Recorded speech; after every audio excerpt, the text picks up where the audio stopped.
Just on the humanity front, I mean, you and your wife, Jen, obviously spend a ton of time in New York. Your reaction to what's been going on there? Horror, heartbreak. City I've lived, off and on for a long time. We were there at the beginning of it. You watch it shut down.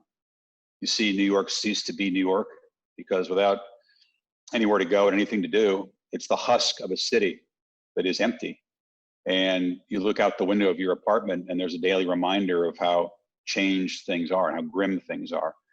And, New York is a city built on coming together. And that's why it was so dangerous in the stages before they shut it down. That's why the contagion spread so quickly. New York, economically could really be scarred and changed for a long, long, long time by this. How does this compare for you to the impact you saw New York take post 9/11? Very different impact, very different kind of tragedy. Once the initial panic wore off after September 11th, the city was unified. Coming together was the point.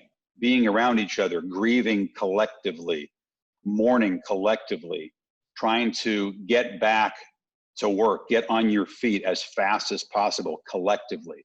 The emotions of Giants and Jets games, Yankee Stadium, which sports fans will remember, the galvanizing, unifying effect of that.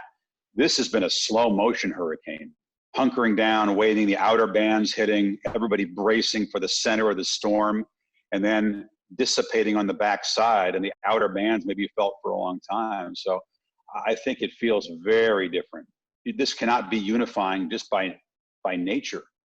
So when it comes back together, and when there is some return to being able to gather safely, there'll be an enormous sense of joy and relief. And I think that will be a sweet thing, whether it's football season as we know it, whether it's football season later or something else. When that happens, Graham, everybody's perspective having been changed permanently, I think it'll be an enormous sense of celebration. But man, it feels like that's not immediate at this point.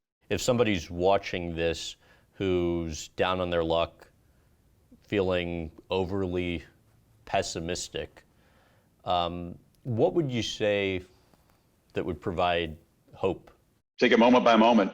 Take a few deep breaths, gather yourself, and realize that fearing for the future, fearing things that might happen, is not a successful strategy.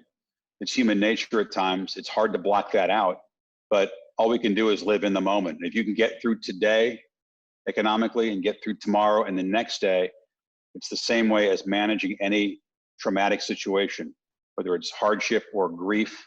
You can only do a moment at a time. Look for supported people. Hopefully that people are not out there doing this by themselves. It's much harder to do that.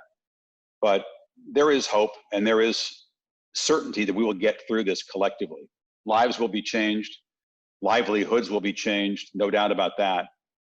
I'm not trying to be glib or spoon out popular psychology, but I really do believe that being in the moment and gaining strength from what you can do day by day to get through it is the only way.